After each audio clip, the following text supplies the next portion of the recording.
Hey guys and welcome back. என்னோட பேர் நந்தா. நீங்கள் பார்த்துன்னு ஸ்பேஸ் டெக் தமிழ். ஸோ ஒரு வழியாக 1.5 மாதம் டிவியை கம்ப்ளீட்டாக டெஸ்ட் பண்ணி முடிச்சாச்சு. ஸோ இது உங்களுக்கு ஒர்த்தாக இருக்குமா இருக்காதா, பிக்சர் குவாலிட்டி எப்படி இருக்குது, ஆடியோ குவாலிட்டி எப்படி இருக்குது, கடைசியாக நீங்கள் வாங்கலாமா வேணாமா இந்த டிவியை அப்படின்றத இந்த வீடியோவில் நம்ம பார்த்துலாம். சரி வாங்க இப்போ வீடியோக்குள்ளே நம்ம போகலாம்.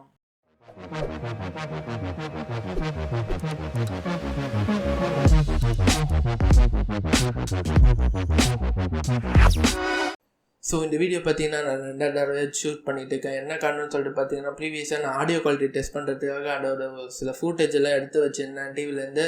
ஸோ ஓரளவுக்கு மியூட் பண்ண மறந்துட்டேன்னு தான் சொல்லணும். ஸோ காப்பிரைட்டில் ரிமூவ் சொல்லி வந்துச்சு. சரி ரிமூவ் பண்ணிட்டேன். ஸோ அந்த வகையில் பார்த்தீங்கன்னா ஓரளவுக்கு எக்ஸ்பீரியன்ஸ் இன்னும் நல்லாவே கிடச்சிதுன்னு சொல்லலாம். A to Z இந்த டிவியை பற்றி இப்போ என்னால் சொல்ல முடியும். உங்கள் வீட்டுக்கு இது பெஸ்ட்டாக இருக்குமா இல்லை வேறு ஏதாவது டிவி ஆப்ஷன்ஸ் வாங்கலாமான்னு இந்த வீடியோவில் நீங்கள் தெரிஞ்சுப்பீங்க. ஸோ அதில் முதல்ல டிசைன்லேருந்து வரலாம். 30,000 ரூபாய்க்கு இந்த டிவியில் என்னதெல்லாம் கொடுத்துருக்காங்கன்னு சொல்லிட்டு பார்ப்போம். ஸோ 30,000 ரூபாய்க்கு ஃபஸ்ட்டு டிசைன்லேருந்து வரலாம். டிசைன் வைஸ் வரும்போது பார்த்தீங்கன்னா எங்கள் வீட்டுக்கு வந்தோடனே எல்லாருமே கேட்டது இந்த டிவி எவ்வளோ ரேட்டுக்கு வாங்குனீங்கன்னு சொல்லிட்டு தான். இது பார்த்தீங்கன்னா 50 இன்ச்சு 30,000 ரூபாய்க்கு கிடைக்கிறது ஒரு முன்னாடிலாம் 5 வருஷத்துக்கு முன்னாடி ஒரு மிகப்பெரிய கனவாக தான் இருக்கும். ஏன்னா அவ்வளோ ரேட்டு விற்றுட்டு இருந்தாங்க. ஏன்னா தான் அந்த மாதிரி டிவிலாம் முன்னாடியே ரேட்டு கம்மியாக இருந்ததுனாலும் எம்ஐ டிவி வந்ததுலேருந்து தான் நிறைய பேர் டிவி நிறையா வாங்க ஆரம்பித்தாங்க. ஏன்னா அவங்க ப்ரைஸ் அப்படியே போட்டு உழைச்சாங்க, கம்மியாகவும் இருந்தது. ஸோ லுக் வைஸ் பார்த்தீங்கன்னா டிவி ஆஃப் பண்ணியிருக்க வகையில் பார்க்கும்போது எப்படி இருக்குன்னு சொல்லிட்டு பார்த்தீங்கன்னா ரொம்பவே நல்லா இருக்குது. இது ஒரு ஸ்லிம்மாகவும் இருந்தது. ஸோ இதை பார்க்கறதுக்கு அப்படியே பார்த்தீங்கன்னா கிளாஸி ஃபினிஷ் இருக்கும். ஒரு கிளாஸை பார்க்குற மாதிரி இருக்கும், பிளாக் கலர் கிளாஸை பார்க்குற மாதிரி இருக்கும். அவ்வளோ ரிஃப்ளெக்டிவாக இருக்குன்னு சொல்லலாம். ஸோ அந்த வகையில் நிறைய பேர் பிடிச்சிருந்தது. ரேட்டும் கேட்டோன்னே எல்லாருக்குமே ரொம்பவே பிடிச்சிருந்து. பிக்சர் குவாலிட்டி வரலாம். டிசைன் வைஸ் பார்க்கும்போது ரொம்பவே நல்லா பண்ணியிருக்காங்கன்னு சொல்லணும். இதோட ஸ்லிம்மாக தான் இருக்குது. பெசல்ஸும் சரி, டிவிக்கு முன்னாடி இருக்க பெசல்ஸும் சரி, அதே சமயம் சரி திக்னஸும் சரி, இந்த டிவியோட திக்னஸும் சரி ரொம்ப ஸ்லிம்மாகவே இருக்குதுன்னு தான் சொல்லலாம். ஸோ அதே சமயம் இதோட குவாலிட்டி ஓவராலாக பில்ட் குவாலிட்டி எப்படி இருக்குதுன்னு சொன்னீங்கன்னா பார்க்கறதுக்கு ஆவரேஜாக தான் இருக்குது. ஆனால் ஃபீல் பண்ணி பார்க்கும்போது ஓரளவுக்கு ஓகேவாக தான் இருக்குதுன்னு சொல்லணும். பெஸ்ட்டாக இல்லை, ஓகேவாக இருக்குது. ஆனால் பார்க்கறதுக்கு பார்த்தீங்கன்னா சீப்பாக இருக்க மாதிரி தான் இருக்கும் பின்னாடி இருக்க பட்சத்தில். ஸோ பின்னாடி நம்ம பார்க்க போகிறதுல இப்போ நம்ம முன்னாடிக்கு வரலாம் பிக்சர் குவாலிட்டி எப்படி இருக்குதுன்னு சொல்லிட்டு. ஸோ பிக்சர் குவாலிட்டி வைஸ் வரும்போது பார்த்தீங்கன்னா நமக்கு 4K பேனல் கொடுத்துருக்காங்க. இந்த பேனல் பார்த்தீங்கன்னா எல்ஜி தரப்புலேருந்து தயாரிக்கப்பட்டது. ஸோ எல்ஜிலேருந்து தயாரிக்கப்பட்டதில் இந்த பேனல் எவ்வளோ பெஸ்ட்டாக இருக்குன்னு சொல்லிட்டு பார்த்தீங்கன்னா ரொம்பவே நல்லா இருக்குன்னு சொல்லலாம். இது ஏன் அவ்வளோ ரொம்ப நல்லா இருக்குன்னு சொல்லிட்டு பார்த்தீங்கன்னா ப்ரீவியஸ் ஜென்ரேஷனோட இது ஒரு 10 பிட் பேனல். ஸோ கலர்ஸும் நல்லா பாப் ஆகுது. அதே சமயம் இது ஒரு IPS panel. So wide viewing ஆங்கிள்ஸும் ரொம்பவே நல்லா இருக்குன்னு சொல்லலாம். இதோட பிரைட்னஸ் பார்த்தீங்கன்னா செம்ம பிரைட்டாக இருக்குது. நம்ம பேக்லைட் லெவல்ஸும் கம்மி பண்ண வேண்டியதாக இருக்குது. ஸோ ரொம்பவே பிரைட்டான ஒரு பேனல் தான். அதே சமயம் கலர்ஸ் பார்க்கறதுக்கு ரொம்பவே செம்மையாக கொடுத்துருக்காங்கன்னு தான் சொல்லணும். இது ஒரு HDR டிஸ்பிளே. ஸோ HDR டிஸ்பிளேன்ற வர வகையில் வீடியோஸில், அதாவது எப்படி சொல்கிறது, யூடியூப் வீடியோஸில் HDR வீடியோஸ் ப்ளே ஆகலை. மற்றபடி இந்த மாதிரி அமேசான் ப்ரைம் அதெல்லாம் பார்த்தீங்கன்னா HDR வீடியோஸ் ப்ளே ஆச்சு. ஸோ எல்லாமே ரொம்பவே நல்லா இருந்தது. ஒரு 4K பேனல் ஒரு பெஸ்ட்டானது கொடுத்துருக்காங்கன்னு சொல்லலாம்.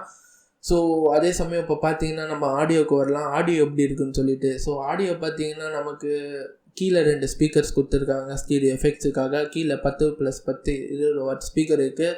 ஸோ அதிகமான வால்யூம் வைக்கிற பட்சத்தில் இறையில எதுவுமே ரொம்ப நல்லா இருக்குன்னு தான் சொல்லணும். பெஸ்ட்டாக கொடுத்துருக்காங்க. ஆடியோ கம்பேர் பண்ணும்போது ப்ரீவியஸ் ஜென்ரேஷனோட நல்லாவே இருந்தது. நம்ம இப்போ வால்யூம் அதிகமாக வைக்கும்போது பேஸ் சீன்ஸ் பார்த்தீங்கன்னா நமக்கு ஒரு மீடியமான பேஸ் கிடைக்குதுன்னு சொல்லலாம். பார்க்கறதுக்கு வீடியோட சேர்ந்து பார்க்கறதுக்கு ரொம்பவே நல்லா இருக்குது. அந்த வகையில் சூப்பராக பண்ணியிருக்காங்கன்னு தான் சொல்லணும். ஸோ இந்த பேனலை பற்றி ஒரு சின்ன நெகட்டிவிட்டி இருக்குது. அது நான் பின்னாடி சொல்கிறேன். அது நெகட்டிவிட்டின்னு சொல்ல முடியாது, நிறைய பேர் பிடிக்காமல் போகலாம். ஸோ அதெல்லாம் நம்ம கான்ஸில் வருவோம். உங்களுக்கு ரொம்பவே ஹெல்ப்ஃபுல்லாக இருக்கும் ஓவராலாக இந்த டிவி வாங்கிறதுக்கு. ஸோ 3வது கனெக்டிவிட்டியிலே நமக்கு என்னென்னலாம் கொடுத்துருக்காங்கன்னு சொல்லி பார்த்தோன்னா மொத்தம் 3 HDMI போர்ட்ஸ் கொடுத்துருக்காங்க. 3 HDMIயில் 1 ARC போட்டு பேலன்ஸ் 2 HDMI போர்ட்ஸ் கொடுத்துருக்காங்க. நம்ம 3மே யூஸ் பண்ணிக்கலாம். பட் 2 வந்து நம்ம வீடியோக்கு யூஸ் பண்ணிட்டு 1 நம்ம சவுண்டுக்கு யூஸ் பண்ணிக்கலாம். அதான் ARC போர்ட். ஸோ வேறு என்னென்ன போர்ட்ஸ் எல்லாம் கொடுத்துருக்காங்கன்னு சொன்னீங்கன்னா SPDIF போர்ட்ஸ் கொடுத்துருக்காங்க ஆடியோவுக்கு. ஸோ அது எதுக்கு கொடுத்தாங்கன்னு தெரியல. அதுலேயும் ஒரு சின்ன டிஸ்அட்வான்டேஜுக்கு ஒரு போர்ட்டை அவங்க மறந்துட்டாங்க. அது ரொம்பவே இம்பார்ட்டண்ட்டான போர்ட்டு. ஃப்யூச்சரில் அதுதான் டிவியில் இருக்கணும். எப்படி மிஸ் பண்ணாங்கன்னு தெரியல. சரி ஓகே விட்டுடலாம். ஸோ 2 USB போர்ட்டு கொடுத்துருக்காங்க. ரெண்டுமே 2.0 தான், 3.1 போர்ட்டு கொடுக்கல. ஸோ 2 USB போர்ட்டு இருக்குது. மற்ற வகையில் போர்ட்ஸை பொறுத்த வரைக்கும் அவள் தான் ஓவராலாக என்னென்ன பேசிக்கான தேவையான இருக்கோ அதெல்லாம் பார்க்கவே பண்ணியிருக்காங்கன்னு தான் சொல்லணும். ஸோ இதுதான் ஆடியோ வீடியோ கனெக்டிவிட்டி. ஸோ இந்த எம்ஐ டிவி தரப்புலேருந்து கொடுத்துருக்காங்க. ஸோ இப்போ நம்ம கனெக்டிவிட்டியும் பார்த்தாச்சு, அதே சமயம் பார்த்திங்கன்னா நமக்கு வீடியோ ஆடியோ எல்லாமே பார்த்தாச்சு. ஸோ இது ஒரு ஜென்ரலான டிவிக்கு தேவையானது எல்லாமே ஓரளவுக்கு எம்ஐ தரப்புலேருந்து நல்லாவே பண்ணியிருக்காங்கன்னு தான் சொல்லணும். இது ஸ்மார்ட்டுன்னு சொல்கிறாங்க. ஸோ ஸ்மார்ட்டில் என்னென்ன ஃபீச்சர்ஸ்லாம் கொடுத்துருக்காங்கன்னு சொல்லிட்டு பார்க்கலாம். கூட அடிஷ்னல் ஃபீச்சர்ஸும் நம்ம இதுங்க என்னென்ன கொடுத்துருக்காங்கன்னு சொல்லிட்டு பார்த்து தெரிஞ்சுக்கலாம். ஸோ அடிஷ்னல் ஃபீச்சர்ஸை ஃபஸ்ட்டு வரேன். ஸோ இது பார்த்திங்கன்னா நமக்கு டால்பி ஆடியோ கொடுத்துருக்காங்க, ப்ளஸ் டிடிஎஸ் ஆடியோவும் கொடுத்துருக்காங்க. ரெண்டுமே கம்பைன் ஆகி ரொம்பவே நல்லா இருக்குன்னு சொல்லலாம். அமேசான் ப்ரைம் வீடியோஸ் எல்லாம் கேட்கறதுக்கு ரொம்பவே நல்லா இருந்தது ஆடியோ வைஸ் சொல்லும்போது. அது போக பார்த்திங்கன்னா இது ஒரு ஸ்மார்ட் டிவின்ற வகையில் இது பார்த்திங்கன்னா ஆண்ட்ராய்ட் 9.0 ரன் ஆகுது. ஸோ அது எப்படி இருக்குன்னு சொல்லிட்டு பார்த்திங்கன்னா ரொம்பவே நல்லா இருக்குன்னு சொல்லலாம். ஒரு ஆண்ட்ராய்ட் டிவிலேருந்து நீங்கள் என்னென்ன எதிர்பார்ப்பீங்களோ அது எல்லாமே இந்த இடத்துல பூர்த்தி பண்ணணும் கண்டிப்பாக நான் அடித்து சொல்லுவேன். அந்த வகையில் க்ரோம் பில்டின் கொடுத்துருக்காங்க. க்ரோம் காஸ்ட் நம்ம மொபைல்லேருந்து டிவிக்கு இது பண்ணுறது, இல்லைன்னா உங்கள் பிசிலேருந்து டைரெக்டாக நம்ம டிவிக்கு இந்த கண்டென்ட்டை அங்கே ஸ்ட்ரீம் பண்ணிக்கலாம். ஸோ அந்த வகையில் மொபைல்லேருந்து நிறைய பேர் ஸ்ட்ரீம் பண்ணுறாங்கன்னு சொல்லிட்டு இப்போ ரீசெண்டாக ஒரு அப்டேட் கொடுத்துருந்தாங்க. அந்த வகையில் பார்த்திங்கன்னா டேட்டா சேவர் மோடு கொடுத்துருந்தாங்க. அது உங்கள் நிறைய பேருக்கு ஹெல்ப்ஃபுல்லாக இருக்கும். மொபைல்லேருந்து நீங்கள் டிவிக்கு இது பண்ணும்போது அந்த இன்டர்நெட் கண்டிப்பாக தேவை. உங்கள் இன்டர்நெட்டை சேவ் பண்ணுறதுக்கு அது ரொம்பவே ஹெல்ப்ஃபுல்லாக இருக்கும். அது ஒரு ஃபீச்சர் நல்லா இருக்குன்னு சொல்லலாம். ஸோ ஆப் ஸ்டோர் சப்போர்ட்டில் நமக்கு என்னென்ன தேவையானது இருக்கோ அதெல்லாம் நம்ம யூஸ் பண்ணிக்கலாம். அதுதான் ஆண்ட்ராய்ட் டிவியில் ஒரு ஹைலைட்டான ஒரு விஷயம். இந்த ஓவராலாக சாஃப்ட்வேர் எக்ஸ்பீரியன்ஸ் எப்படி இருக்குன்னு சொல்லிட்டு பார்த்தீங்கன்னா ரொம்பவே நல்லாயிருக்கு. என்ன பிரச்சனைன்னு சொல்லிட்டு பார்த்தீங்கன்னா டிவி பூட் ஆகிறதுக்கு கொஞ்சம் டைம் எடுக்கும். ஸோ முன்னாடி பார்த்தீங்கன்னா அதே தான் இருந்தது. பட் ப்ராசஸ் உள்ளே இருக்க ஆப் ஸ்விட்சிங் அதெல்லாம் பார்த்தீங்கன்னா ஓரளவு ஃபாஸ்ட்டாக இருந்தது. இந்த அப்டேட் வந்து அதை கெடுத்துட்டு இருந்துதான் சொல்லணும். கொஞ்சம் ஸ்லோவான மாதிரி இருக்குது. பட் எந்த விதத்துலேயும் ஒன்ஸ் லோட் ஆகி முடிச்சுன்னா ஹேங்கோ அது மாதிரி பிரச்சனையோ எதுவுமே இல்லை. ஸோ ஓவராலாக இந்த எம்ஐ டிவி பெஸ்ட்டாகவே கொடுத்துருக்குன்னு தான் சொல்லணும். இப்போ நம்ம நெகட்டிவிட்டிக்கு வரலாம். ஸோ நெகட்டிவிட்டியில் நான் முன்னாடியே சொன்ன மாதிரி பேனலில் ஒரு குறை இருக்குதுன்னு சொன்னேன். பட் அது குறைன்னு சொல்ல முடியாது. பட் நிறைய பேர் டிவி பார்த்தீங்கன்னா மேட் ஃபினிஷ் யூஸ் பண்ணுவாங்க.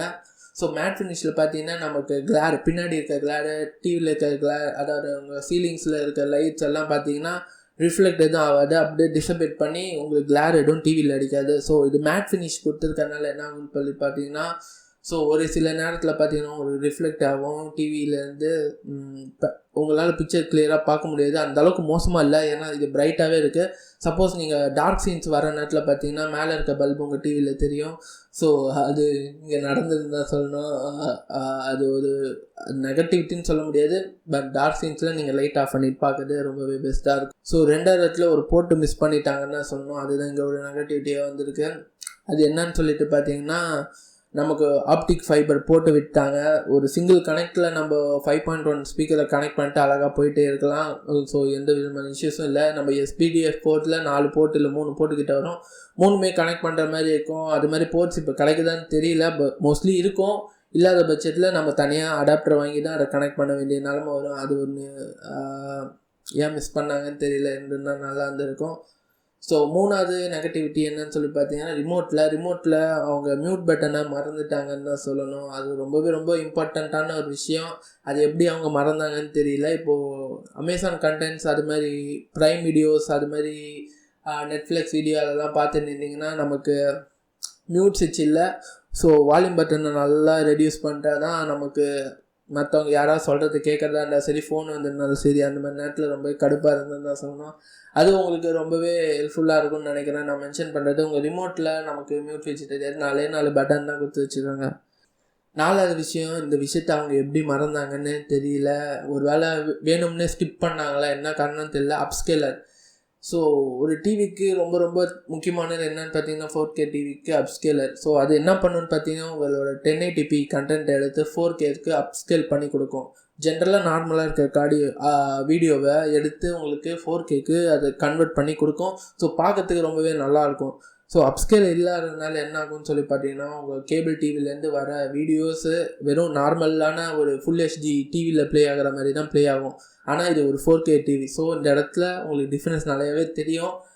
குவாலிட்டி நல்லா இல்லாத பட்சத்தில் பார்க்கறதுக்கு கொஞ்சம் நல்லா இல்லாத மாதிரி தான் இருக்குது. பட் நீங்கள் HD உங்கள் கேபிள் ஆப்ரேட்டர்கிட்ட சப்ஸ்கிரைப் பண்ணி பார்த்தீங்கன்னா இந்த டிவியோட அடிச்சிக்கவே முடியாது. ஸோ எப்படி இருக்குதுன்னு சொல்லிவிட்டு நான் இப்போது ஒரு சாம்பிள் காட்டுறேன். அது நீங்களே பார்த்து தெரிஞ்சுக்கோங்க.